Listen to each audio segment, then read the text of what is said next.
സർട്ടിഫിക്കറ്റും ഇസ്ലാമിൻ്റെ ആത്മീയ ചികിത്സയും തമ്മിൽ യാതൊരു ബന്ധവുമില്ല. ആത്മഹത്യാപരമായ ഒരു മഹാപാതകമായിട്ടാണ് യോഗ്യതയില്ലാത്ത ചികിത്സയെ ഇസ്ലാം വിലയിരുത്തുന്നത്.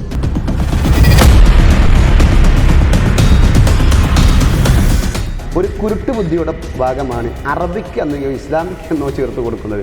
അത്രേ അതിലുള്ളൂ. ഇപ്പോൾ മദ്യത്തിന് ഇസ്ലാമിക് മദ്യം എന്ന് പറഞ്ഞാൽ എന്താണ് അതിന് അർത്ഥമുള്ളത്?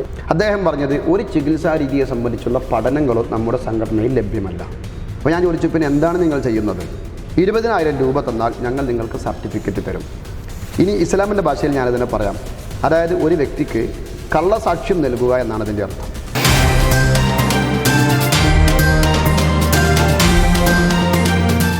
നമസ്കാരം.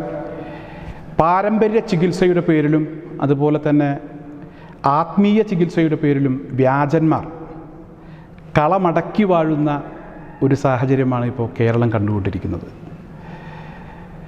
പാരമ്പര്യ ആയുർവേദത്തിൻ്റെ പേരിലും അതുപോലെ തന്നെ യൂനാനി, ഹോമിയോപ്പതി തുടങ്ങിയ ചില ചികിത്സകളുടെ പേരിൽ വ്യാജന്മാർ രംഗത്തിറങ്ങിയപ്പോൾ ആയുർവേദ ഡോക്ടേഴ്സ് ഉൾപ്പെടെ Ayurveda medical association of India എന്ന് പറയുന്ന സംഘടനയുടെ നേതൃത്വത്തിൽ വ്യാപകമായ പ്രതിഷേധങ്ങളും അതുപോലെ തന്നെ നിയമ പോരാട്ടങ്ങളും നടന്നു വരികയാണ്. എന്നാൽ ഈ ആത്മീയ ചികിത്സയുടെ പേരിൽ വ്യാജന്മാരിങ്ങനെ വിലസി നടക്കുന്ന ഈ സാഹചര്യത്തിൽ പണ്ഡിത സമൂഹം കൃത്യമായ ഒരു അഭിപ്രായം പറയാത്തതിൻ്റെ ഒരു കുറവ് ഇന്ന് കേരളം അനുഭവിക്കുന്നുണ്ട്. സമുദായത്തെ വിറ്റു തിന്നുന്ന ഈ വിഭാഗത്തിനെതിരെ തീർച്ചയായും മറുപടി പറയേണ്ടതും പ്രതികരിക്കേണ്ടതും പണ്ഡിത സമൂഹം തന്നെയാണ്. എന്തായാലും പ്രമുഖ പണ്ഡിതൻ അബൂ ഹന്ന സഖാഫി ഇന്ന് ഈ വിഷയത്തിൽ നമ്മോട് പ്രതികരിക്കുകയാണ്. എന്താണ് ഉസ്താദെ ഈ ആത്മീയ ചികിത്സ എന്ന് പറഞ്ഞാൽ എന്താണ്? ഞാനിപ്പോൾ സൂചിപ്പിച്ചു, മറ്റേ പാരമ്പര്യ ആയുർവേദ ചികിത്സയുടെ പേരിലും അതുപോലെ യൂനാനി ചികിത്സയുടെ പേരിലൊക്കെ ഒരുപാട് വ്യാജന്മാർ നമ്മുടെ കേരളത്തിൽ വിലസി നടക്കുന്നുണ്ട്. ഇവരൊക്കെ കണ്ടെത്തി പിടികൂടി നിയമ സംവിധാനങ്ങൾ ഇവരെ നിലക്ക് നിർത്താനുള്ള ചില പരിപാടികളൊക്കെ നടന്നുകൊണ്ടിരിക്കുന്നുണ്ട്. പക്ഷേ ആത്മീയ ചികിത്സ എന്ന് പറഞ്ഞ ഒരു വലിയ വിഭാഗം കേരളത്തിലുണ്ട്, തട്ടിപ്പ് നടത്തുന്നുണ്ട്. എന്താണ് ആത്മീയ ചികിത്സ? ആർക്കാണ് ഈ ആത്മീയ ചികിത്സ ചെയ്യാൻ അർഹതയുള്ള ആളുകൾ ആരൊക്കെയാണ്? ഈ ആത്മീയ ചികിത്സ എന്ന് പറയുന്നത് മതപരമായ പശ്ചാത്തലത്തിൽ ഒതുങ്ങി നിൽക്കുന്ന ഒരു ചികിത്സയാണ് പൊതുവെ ആത്മീയ ചികിത്സ എന്ന പേരിൽ പറയപ്പെടുന്നത്. ശാരീരിക രോഗങ്ങൾക്കും യഥാർത്ഥത്തിൽ ആത്മീയ ചികിത്സയുണ്ട്. ആത്മീയ ചികിത്സ എന്ന് പറഞ്ഞാൽ ആത്മാവിൽ ചികിത്സിക്കലല്ല, മതപരമായ പശ്ചാത്തലങ്ങളിൽ ഒതുങ്ങി നിന്നുകൊണ്ടുള്ള ചികിത്സാ രീതിക്കാണ് ആത്മീയ ചികിത്സ എന്ന് പറയുന്നത്. ആത്മീയ ചികിത്സയിൽ പ്രധാനപ്പെട്ട ഘടകങ്ങൾ, അത് നമ്മൾ ആത്മീയ ചികിത്സയെ തരംതിരിച്ച് മനസ്സിലാക്കേണ്ടതുണ്ട്. അതിലേറ്റവും പ്രധാനപ്പെട്ട ചികിത്സാ രീതി മന്ത്രം എന്നുള്ളതാണ്. എല്ലാ മതക്കാരും മന്ത്രിക്കുന്നത് പോലെ ഇസ്ലാമിലും മന്ത്രങ്ങളുണ്ട്. ഇപ്പോൾ നമ്മൾ സംസാരിക്കുന്നത് ഇസ്ലാമിലെ ആത്മീയ ചികിത്സ മാത്രമാണ്, മറ്റൊന്നിനെപ്പറ്റി നമുക്കറിയില്ലല്ലോ. അപ്പോൾ ഇതിലേറ്റവും പ്രധാനപ്പെട്ട ചികിത്സാ രീതി മന്ത്രിക്കുക എന്നത് തന്നെയാണ്. പരിശുദ്ധ ഖുർആന്, ഹദീസ്, ദിക്റുകൾ, അതുപോലെ തന്നെ അള്ളാഹുവിൻ്റെ വിശുദ്ധ നാമങ്ങൾ, മലക്കുകളുടെ നാമങ്ങൾ, ഇങ്ങനെ തുടങ്ങി എന്താണ് ഇത് എന്ന് കൃത്യമായി പ്രമാണങ്ങളുള്ള ഇത്തരം മന്ത്രങ്ങൾ ഉപയോഗിച്ചുകൊണ്ടുള്ള മന്ത്രം. അത് പല രൂപത്തിലും മന്ത്രിക്കാം. വെള്ളത്തിൽ മന്ത്രിക്കാറുണ്ട്, നൂലിൽ മന്ത്രിക്കാറുണ്ട്, രോഗിയെ നേരിട്ട് മന്ത്രിക്കാറുണ്ട്, മന്ത്രി ചൂതാറുണ്ട്, അതുപോലെ തന്നെ മന്ത്രി ചൂരി തടവി കൊടുക്കാറുണ്ട്. ഇതെല്ലാം ഇസ്ലാമിൽ അംഗീകരിക്കപ്പെട്ട ചികിത്സാ രീതികളാണ്. ഇതിനാണ് ശരിക്ക് മന്ത്രം എന്ന് പറയുന്നത്. മന്ത്രവാദമല്ല മന്ത്രം എന്ന് പറയുന്നത്. ആത്മീയ ചികിത്സയുടെ മറ്റൊന്നാണ് അസ്മാ ചികിത്സ എന്ന് പറയപ്പെടുന്നത്. ഇത് കൂട്ടത്തിൽ പറഞ്ഞിട്ടില്ലെങ്കിൽ നമ്മുടെ ഈ സംസാരം അപൂർണമാണെന്ന് തോന്നിയത് കൊണ്ട് പറയാൻ. അസ്മാ ചികിത്സ എന്ന് യഥാർത്ഥത്തിൽ പറയുന്നത് അള്ളാഹുവിൻ്റെ വിശുദ്ധ നാമങ്ങളാകുന്ന അസ്മാഉൽ ഹുസ്ന, മലക്കുകളുടെ നാമങ്ങൾ, സ്വാലിഹീങ്ങളുടെ ചില പ്രത്യേക സ്വാലിഹീങ്ങളുടെ പേരുകൾ, ഇത് ഉപയോഗിച്ചുകൊണ്ടുള്ള വ്യത്യസ്ത രൂപങ്ങളിലുള്ള ചികിത്സാ രീതിക്കാണ് അസ്മാ ചികിത്സ എന്ന് പറയുന്നത്. മറ്റൊരു ചികിത്സാ രീതി കൂടെ ഇസ്ലാം അംഗീകരിച്ചത് ഇസ്ലാമിലുണ്ട്. അതാണ് ഔഫാഖ് ചികിത്സ എന്ന് പറയുന്നത്. നമ്മളൊക്കെ ചില ആത്മീയ ചികിത്സാകാരികളെ സമീപിക്കുമ്പോൾ കണ്ടിട്ടുണ്ടാകും, ഒരു കടലാസിൽ കുറേ കള്ളി വരച്ചിട്ട് അതിൽ ചില അക്കങ്ങളായിരുന്നൊരു ചികിത്സാ രീതി. ഇതാണ് ഔഫാഖ് ചികിത്സ എന്ന് പറയുന്നത്. ഇത് സത്യത്തിൽ കേവലം അക്കങ്ങളല്ല. ഇസ്ലാം അംഗീകരിച്ച പരിശുദ്ധ ഖുർആനിലെ ആയത്തുകൾ, മറ്റു നാമങ്ങൾ, ഇവയുടെ സംഖ്യാമൂല്യങ്ങളാണ്. അബ്ജദ് എന്ന് പറയുന്ന കണക്കനുസരിച്ചുള്ള സംഖ്യാമൂല്യങ്ങൾ എഴുതിക്കൊണ്ടുള്ള ചികിത്സാ രീതിയാണ്. ഈ 3 ചികിത്സാ രീതികളും പരിശുദ്ധ ഇസ്ലാമിൽ അംഗീകരിക്കപ്പെട്ട ഒരു ചികിത്സാ രീതിയാണ്. ഈ ചികിത്സാ രീതികൾ ഫലിക്കാനുള്ള പ്രധാനപ്പെട്ട ഒരു ഗുണം, ചികിത്സിക്കുന്ന വ്യക്തി നല്ല ആത്മശുദ്ധിയുള്ള ആളായിരിക്കുക, നല്ല ഇസ്ലാമിക നിയമങ്ങൾ പാലിച്ചുകൊണ്ട് ദീനിഷ്ഠയോടുകൂടെ ജീവിക്കുക. ഇതാണ് ഒരു ഘടകം.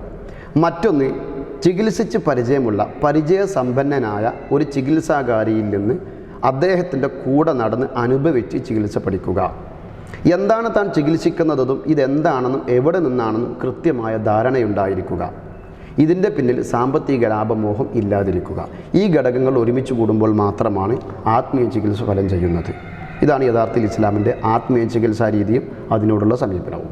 ആത്മീയ ആചാര്യൻ എന്ന ഒരു പദവി ഇസ്ലാമിലുണ്ടോ? ഉണ്ടെങ്കിൽ തന്നെ ആ പദവിക്ക് അർഹത നേടിയിട്ടുള്ള ആളുകൾ ആരൊക്കെയാണ്? ആത്മീയ ആചാര്യൻ എന്നൊരു പദപ്രയോഗം പൊതുവെ മുസ്ലിങ്ങളുടെ കൂട്ടത്തിലില്ല എന്ന് നമുക്കെല്ലാവർക്കും അറിയാലോ. ഈ ആത്മീയ ആചാര്യൻ എന്നതുകൊണ്ട് ഉദ്ദേശിക്കുന്നത് ഒരു മതപണ്ഡിതൻ എന്ന അർത്ഥത്തിനാണെങ്കിൽ, അല്ലെങ്കിൽ മുസ്ലിങ്ങളുടെ ആചാരങ്ങൾക്കും കർമ്മങ്ങൾക്കും കാർമ്മികത്വം വഹിക്കുന്ന ഒരു പണ്ഡിതൻ എന്ന അർത്ഥത്തിനാണെങ്കിൽ അങ്ങനെ ഒരു തസ്തിക ഇസ്ലാമിലുമുണ്ട്. നിസ്കാരങ്ങൾക്ക് ഒരാൾ ഇമാമ് നിൽക്കുന്നത് പോലെ ഏത് മുസ്ലിങ്ങളുടെ ഏത് കർമ്മത്തിനാണെങ്കിലും, ഇപ്പോൾ ദുആ ചെയ്യാനാണെങ്കിൽ ഒരാൾ ദുആ ചെയ്യുന്നു, മറ്റുള്ളവർ ആമീൻ പറയുന്നു. ഇത് ഇസ്ലാമിൽ ഒരു കാർമ്മികത്വമാണ്. ഒരു നിക്കാഹ് നടക്കുമ്പോൾ അവിടെ ഒരാൾ കാർമ്മികത്വം വഹിക്കുന്നു. ഇങ്ങനെ ഇസ്ലാമിൻ്റെ ആചാരങ്ങൾക്കും കർമ്മങ്ങൾക്കും നേതൃത്വം വഹിക്കുന്ന ഒരു നേതാവ് എന്ന അർത്ഥത്തിനാണെങ്കിൽ അതിൽ ഇസ്ലാമിൽ അടിസ്ഥാനമുണ്ട്. അതല്ലാത്ത മറ്റു അർത്ഥതലങ്ങൾ അതിനുണ്ടോ എന്ന് എനിക്കറിയില്ല. അങ്ങനെയാണെങ്കിൽ അത് പഠിക്കേണ്ടതാണ്. ഇസ്ലാമിൽ പൊതുവെ ആത്മീയ ആചാര്യൻ എന്നൊരു പദപ്രയോഗമില്ല. ഇനി നമ്മൾ ഈ പറഞ്ഞ നേതൃത്വം ഇതാരായിരിക്കണം? നേരത്തെ ഞാൻ പറഞ്ഞ എല്ലാ കണ്ടീഷൻസുകളും ഇവിടെയും ബാധകമാണ്. ഏത് വിഷയത്തിലാണ് ഇദ്ദേഹം കാർമ്മികത്വം വഹിക്കുന്നത് അതിനെക്കുറിച്ച് അദ്ദേഹത്തിന് നല്ല പാണ്ഡിത്യമുണ്ടായിരിക്കണം. മറ്റൊന്ന്, അദ്ദേഹത്തിന് ആത്മവിശുദ്ധി ഉണ്ടായിരിക്കണം. മറ്റൊന്ന്, അതുകൊണ്ടൊന്നും അദ്ദേഹത്തിന് ഒരു ഭൗതിക ലാഭം ഒരിക്കലും അദ്ദേഹത്തിൻ്റെ മോഹമാവാൻ പാടില്ല. ഈ ഘടകങ്ങൾ ഒരുമിച്ച് കൂടിയ ആൾക്ക് വേണമെങ്കിൽ നമുക്ക് ഇസ്ലാമിലെ ഒരു ആത്മീയ ആചാര്യൻ എന്ന് വിളിക്കാം. ആത്മീയ ചികിത്സ ചെയ്യാൻ യോഗ്യരായിട്ടുള്ള ആളുകളെ കുറിച്ചാണ് ഇപ്പോൾ ഉസ്താദ് ഇവിടെ സൂചിപ്പിച്ചത്. അതുപോലെ തന്നെ നേരത്തെ പറഞ്ഞ മറ്റ് എല്ലാ ചികിത്സകളും, അലോപ്പതി ആയാലും ആയുർവേദമാണെങ്കിലും യുനാനി ആണെങ്കിലും എല്ലാ ചികിത്സകളും നടത്തുന്നതിന് യോഗ്യത നിർബന്ധമാണ്. യോഗ്യതയില്ലാത്ത ആളുകൾ ഇത്തരത്തിൽ ചികിത്സ ചെയ്യുന്നതിനെ ഇസ്ലാം ഏത് രീതിയിലാണ് നോക്കിക്കാണുന്നത്? കർമ്മശാസ്ത്രം ഇവരെക്കുറിച്ച് എന്താണ് പറഞ്ഞിട്ടുള്ളത്? ആത്മഹത്യാപരമായ ഒരു മഹാപാതകമായിട്ടാണ് യോഗ്യതയില്ലാത്ത ചികിത്സയെ ഇസ്ലാം വിലയിരുത്തുന്നത്. ഒരു ചികിത്സാകാരി, അത് ഏത് ചികിത്സയാവട്ടെ, വൈദ്യചികിത്സയാണെങ്കിലും ആത്മീയ ചികിത്സയാണെങ്കിലും, ചികിത്സക്ക് അദ്ദേഹത്തിന് യോഗ്യതയില്ലെന്ന് ബോധ്യപ്പെട്ട് കഴിഞ്ഞാൽ അദ്ദേഹത്തെ സമീപിക്കുകയോ എത്രത്തോളം അദ്ദേഹം ചികിത്സിച്ചിട്ട് പണം ചോദിച്ചാൽ കൊടുക്കുക പോലും ചെയ്യാൻ പാടില്ല എന്നതാണ് ഇസ്ലാമിക നിയമപ്രകാരം ഈ വിഷയത്തോടുള്ള സമീപനം. ഒരിക്കലും യോഗ്യതയില്ലാത്ത ഒരു ചികിത്സാകാരിയെ ഇസ്ലാം എവിടെയും പ്രോത്സാഹിപ്പിക്കുന്നില്ല.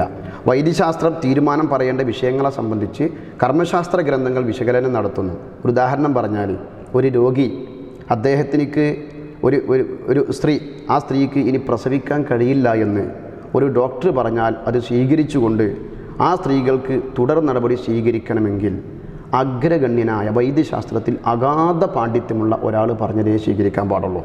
ആരെങ്കിലും പറഞ്ഞത് സ്വീകരിക്കാൻ പാടില്ല. എന്നതുപോലെ തന്നെയാണ് ആത്മീയ ചികിത്സാ രംഗത്തും. നല്ല പാണ്ഡിത്യമുള്ള യോഗ്യതയുള്ള ഒരാളല്ലാത്ത ഒരു ചികിത്സാകാരിക്ക് ചികിത്സിക്കാൻ അവകാശമില്ല. അതിന് അദ്ദേഹം വാങ്ങുന്ന പണം അദ്ദേഹത്തിന് അനുവദനീയമല്ല. അദ്ദേഹത്തിന് അതിന് പണം കൊടുക്കാനും പാടില്ല. ഇത് കർമ്മശാസ്ത്ര ഗ്രന്ഥങ്ങളെല്ലാം വ്യക്തമായി പ്രതിപാദിച്ചിട്ടുണ്ട്.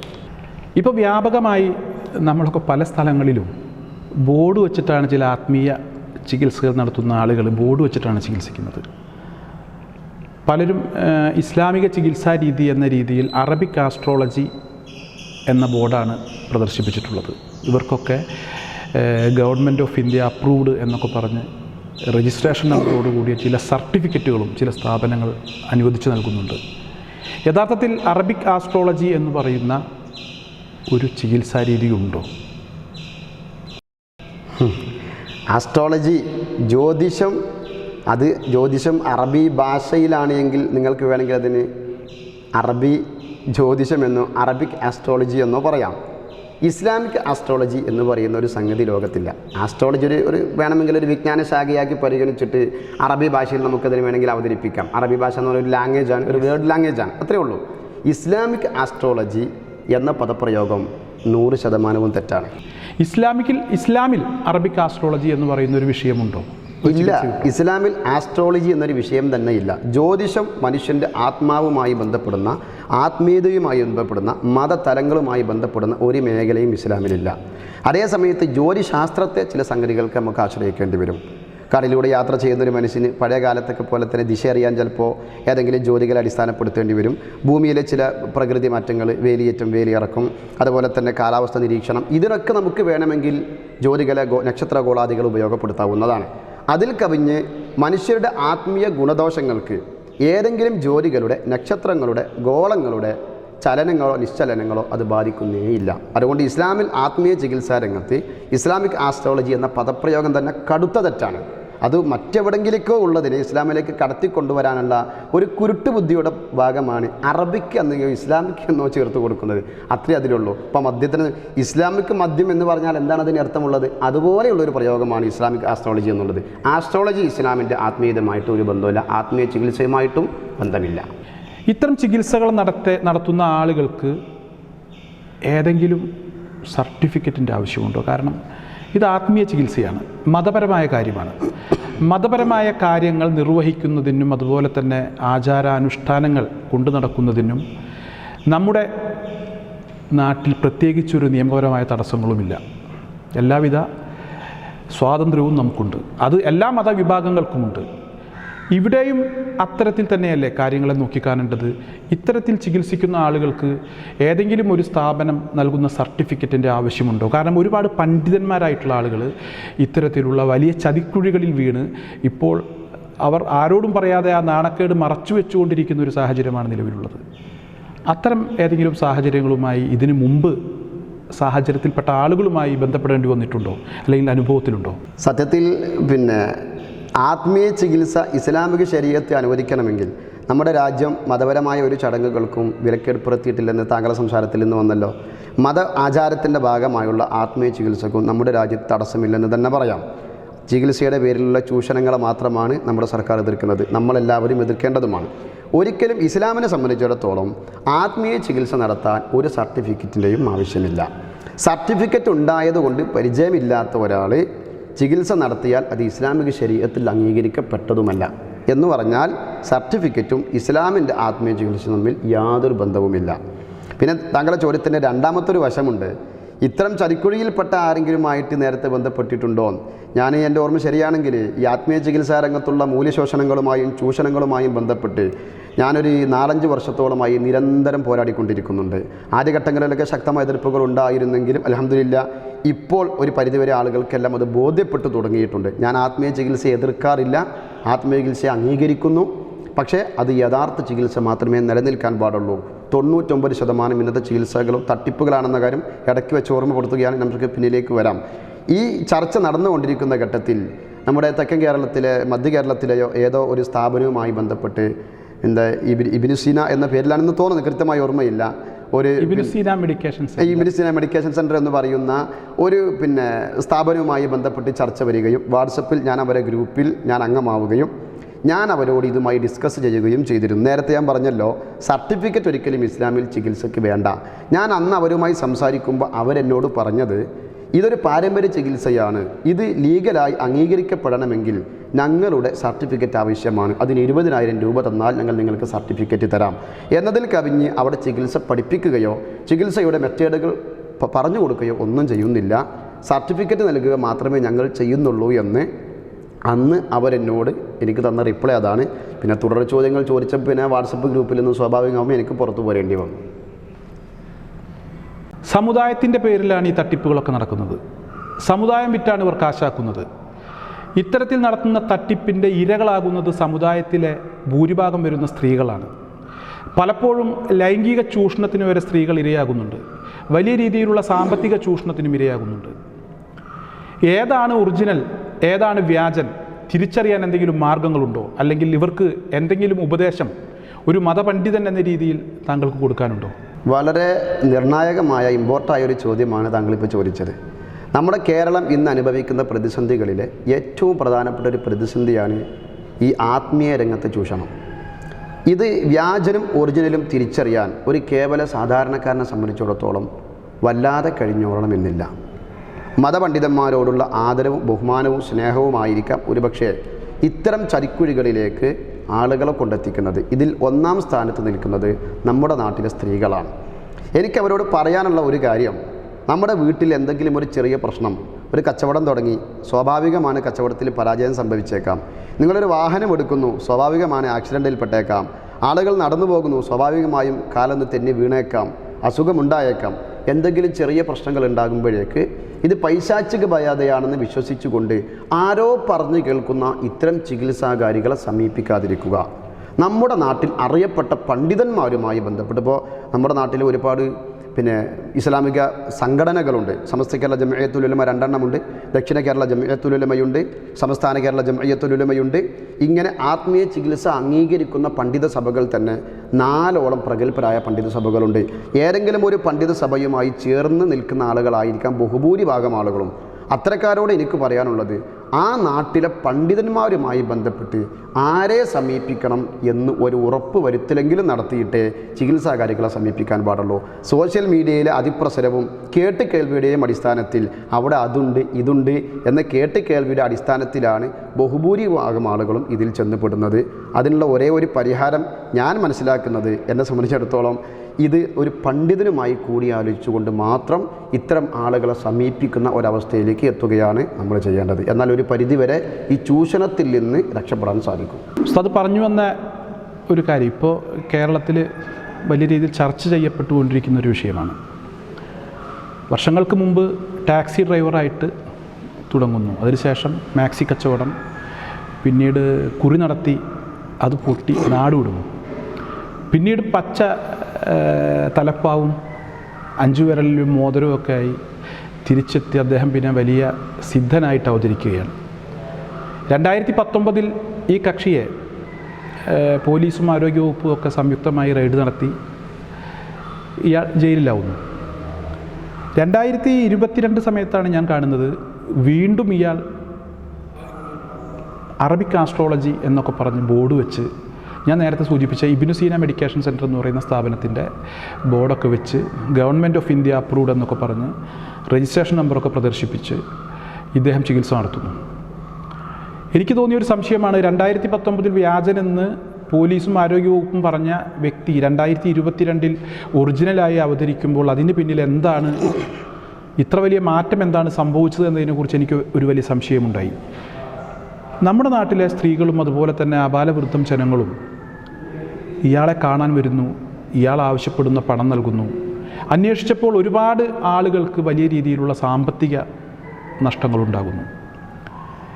ഇത്തരത്തിൽ സർട്ടിഫിക്കറ്റ് കൊടുത്ത് ഇങ്ങനെ വ്യാജന്മാരെയും ക്രിമിനലുകളെയും ഈ സമുദായത്തിൻ്റെ പേര് കളയുന്നതിനു വേണ്ടി രംഗത്തിറക്കുന്ന ഇത്തരം സ്ഥാപനങ്ങളെയും സമുദായം വേണ്ട രീതിയിൽ പരിഗണിക്കേണ്ടതല്ലേ?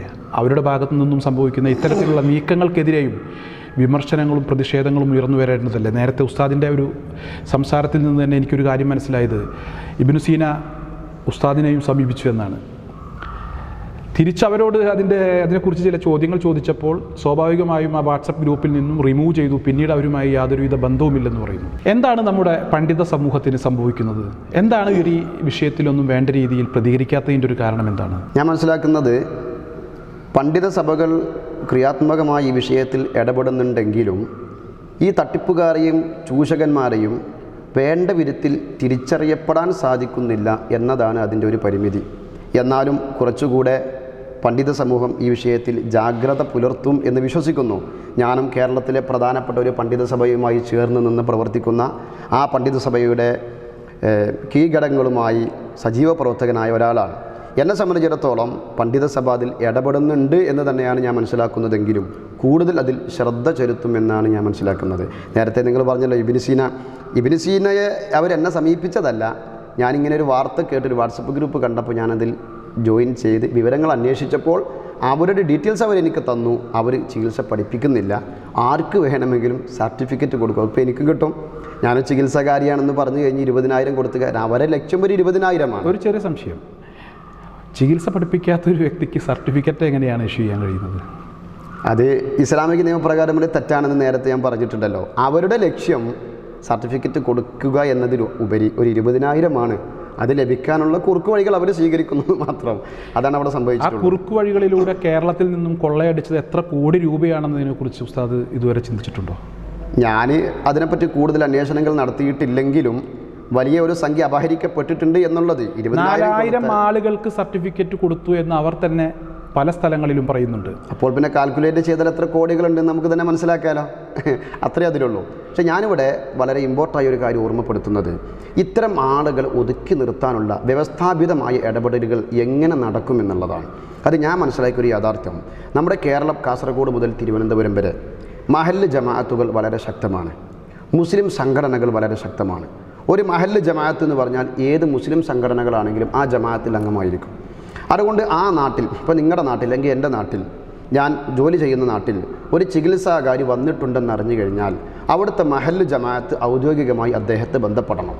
അദ്ദേഹം എത്ര കൊല്ലം മതപഠനം നടത്തിയിട്ടുണ്ട്, ഏതൊക്കെയാണ് അദ്ദേഹത്തിൻ്റെ ഗുരുനാഥന്മാർ, ആത്മീയ ചികിത്സ അയാൾ ആരിൽ നിന്നെല്ലാമാണ് പഠിച്ചത്, ആ പഠിപ്പിച്ചു കൊടുത്ത ഗുരുനാഥൻ അംഗീകരിക്കപ്പെട്ട ആളാണോ, ഈ പറയപ്പെട്ട അന്വേഷണങ്ങൾ നടത്തി അദ്ദേഹത്തിൻ്റെ ചികിത്സ നിരീക്ഷിച്ചുകൊണ്ട് അദ്ദേഹത്തിന് സ്വീകരിക്കാമോ അസ്വീകാര്യമാണോ എന്ന് സർട്ടിഫിക്കറ്റ് കൊടുക്കാതെ ഒരു മഹല്ലു ജമാഅത്തുകളിലും ഇത്തരം ചികിത്സാകാരികളെ പ്രവേശിപ്പിക്കരുത്. ഈ ഒരു നിലപാടിലേക്ക് ജമാഅത്തുകൾ എത്തിയാൽ വലിയ ഒരു ശതമാനം ഈ തട്ടിപ്പിന് അറുതി വരും. നമ്മുടെ ജമാഅത്തല്ലേ, നമുക്ക് അധികാരമുണ്ടെന്ന് പറഞ്ഞ് ഏതെങ്കിലും ഒരു വാടക റൂമിലോ ഒരു വീട്ടിലോ ആര് വന്നു കൂടിയാലും അതിനെതിരെ മൗനം പാലിക്കുന്ന ഒരു സാഹചര്യം മുസ്ലിം ജമാഅത്തുകൾ നിർത്തി ഈ ഒരു ക്രിയാത്മകമായ ഇടപെടൽ നടത്തിയാൽ ഈ ചൂഷണങ്ങൾ ഒരു പരിധിവരെ നിയന്ത്രിക്കപ്പെടും എന്ന് തന്നെയാണ് ഞാൻ മനസ്സിലാക്കുന്നത്. ആത്മീയ ചികിത്സാ രംഗത്ത് പ്രവർത്തിക്കുന്ന ആളുകളുടെ മതവിദ്യാഭ്യാസത്തെക്കുറിച്ച് ഒരു അന്വേഷണം നടത്തണം, അതാത് മഹല്ല് കമ്മിറ്റികൾ എന്നൊരു അഭിപ്രായം ഉസ്താദ് പങ്കുവച്ചു. വളരെ നല്ല കാര്യമാണ്. എന്നാൽ ഇവിടെ ആത്മീയ ചികിത്സകർക്കൊക്കെ സർട്ടിഫിക്കറ്റ് ഇഷ്യൂ ചെയ്യുന്ന ഇബ്നു സീന മെഡിക്കേഷൻ സെൻറ്റർ എന്ന് പറയുന്ന സ്ഥാപനത്തിൻ്റെ MD ജമാലുദ്ദീൻ്റെ മതവിദ്യാഭ്യാസം എത്രമാത്രമാണെന്നുള്ളത് ഏതെങ്കിലും പണ്ഡിതന്മാർ അന്വേഷിച്ചിട്ടുണ്ടോ? ഒരുപാട് പണ്ഡിതന്മാർ തൊപ്പിയും തലപ്പാവും വാലിട്ട് കെട്ടിയ ആളുകളൊക്കെ ഇദ്ദേഹത്തിൻ്റെ വേദികളിൽ ഇദ്ദേഹത്തെ ജമാലുദ്ദീൻ ഉസ്താദ് എന്ന് പറഞ്ഞ് പൊക്കി പറയുന്നത് ഞാൻ പലപ്പോഴും കേട്ടിട്ടുണ്ട്. ഇദ്ദേഹം ഒരു വിശ്വാസിയെ കാണുമ്പോൾ പറയുന്ന സലാം പറയുന്ന ഒരു രീതിയുണ്ട്, അതുപോലും കൃത്യമായി പറയാൻ ഇദ്ദേഹത്തിന് കഴിയുന്നില്ല. അസ്സലാമു അലൈക്കും വറഹ്മത്തുള്ള എന്നൊരു രീതിയാണ് ഇദ്ദേഹത്തിൻ്റെ സലാം. 3ാം ക്ലാസ് വിദ്യാഭ്യാസമുള്ള, മദ്രസാ വിദ്യാഭ്യാസമുള്ള കുട്ടി പോലും വളരെ നന്നായി പറയുന്ന ഈ ഒരു വാക്കിനെ പോലും വളരെ വൃത്തികെട്ട വാക്കാക്കി മാറ്റുന്ന ഇത്തരക്കാരെയല്ലേ ആദ്യം അവരുടെ മതബോധമല്ലേ പരിശോധിക്കേണ്ടത്? ഈ പണ്ഡിതന്മാർ അതൊക്കെ കണ്ടില്ലെന്ന് നടിക്കുന്നതാണോ? നേരത്തെ എൻ്റെ ഒരു സംസാരത്തിൽ പറഞ്ഞല്ലോ, ചികിത്സാകാരികളെന്ന് പറഞ്ഞ് ആര് വന്നാലും അവരെ മതപാണ്ഡിത്യത്തിൻ്റെ ബാക്ക്ഗ്രൗണ്ട് കൃത്യമായ അന്വേഷണം നടത്തി മഹല്ല് കമ്മിറ്റികൾ നല്ല ഒരു ഫിറ്റ്നസ് സർട്ടിഫിക്കറ്റ് കൊടുക്കണം. അവർക്ക് ചികിത്സിക്കാൻ അവകാശം കൊടുക്കാൻ പാടുള്ളൂ. ഇത് നിങ്ങൾ പറഞ്ഞ ഇബ്നു സീന മെഡിറ്റേഷൻ സെൻ്ററിനും ബാധകമാണ്. ആ മെഡിറ്റേഷൻ സെൻ്റർ സ്ഥിതി ചെയ്യുന്നതും അദ്ദേഹത്തിൻ്റെ MD സ്ഥിതി ചെയ്യുന്നതും ഒരു ജമാഅത്തിൻ്റെ കീഴിലായിരിക്കുമല്ലോ. ആ ജമാഅത്തുകൾ ഇദ്ദേഹത്തെ പറ്റി അന്വേഷണം നടത്തിയിട്ട് ഇദ്ദേഹത്തിൻ്റെ മതപാണ്ഡിത്യം എത്രയുണ്ടെന്ന് ബോധ്യപ്പെടട്ടെ. എനിക്ക് ആ ഒരു സംഘടനയെ സംബന്ധിച്ചോ അതിൻ്റെ മാനേജിംഗ് ഡയറക്ടറെ സംബന്ധിച്ചോ കൂടുതൽ വ്യക്തിപരമായി അറിയില്ലെങ്കിലും താങ്കൾ പറഞ്ഞൊരു മിസ്റ്റേക്ക് ബോധ്യപ്പെട്ടത് തന്നെയാണ്.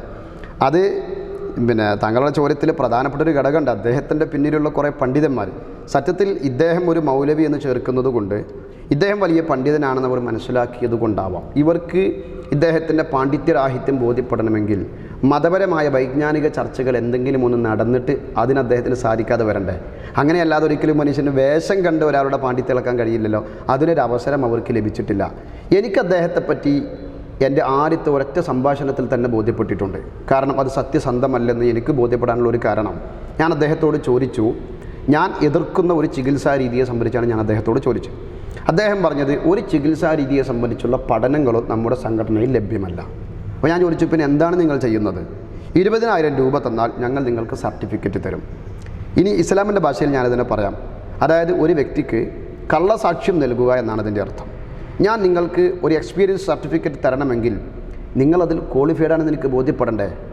നിങ്ങളെനിക്ക് ക്ലാസ് തന്നിട്ടില്ല, എൻ്റെ പാണ്ഡിത്യം നിങ്ങൾ പരിശോധിച്ചിട്ടില്ല, അതൊന്നും ചെയ്യാതെ നിങ്ങൾ എനിക്ക് ഇയാൾ ഈ വിഷയത്തിൽ അംഗീകരിക്കപ്പെട്ട ഒരാളാണ്, പാണ്ഡിത്യമുള്ള ആളാണ് എന്ന് പറഞ്ഞുകൊണ്ട് സർട്ടിഫിക്കറ്റ് തരുന്നത് എനിക്ക് വേണ്ടിയിട്ട് കള്ളസാക്ഷ്യം പറയലാണ്.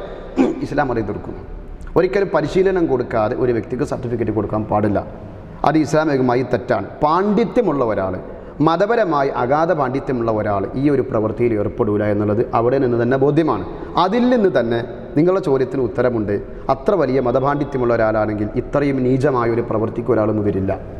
പാരമ്പര്യ ആയുർവേദം, അതുപോലെ തന്നെ യൂനാനി, ഹോമിയോപ്പതി തുടങ്ങിയ ചികിത്സകളുടെ മറവിൽ കേരളത്തിൽ നടക്കുന്ന തട്ടിപ്പുകൾക്കെതിരെ ആയുർവേദ ഡോക്ടേഴ്സ് ഉൾപ്പെടെയുള്ള പല പ്രമുഖരും ഇതിനോടകം പ്രതികരണങ്ങളുമായി രംഗത്തെത്തി. സുപ്രീം കോടതി ഉൾപ്പെടെയുള്ള പരമോന്നത നീതിപീഠം ഈ വിഷയത്തിൽ ചില വളരെ സുപ്രധാനമായ വിധികൾ പ്രഖ്യാപിച്ചു. എന്നാൽ ആത്മീയ രംഗത്ത് നടക്കുന്ന പല തട്ടിപ്പുകളെക്കുറിച്ചും പലരും മൗനം പാലിക്കുകയാണ്.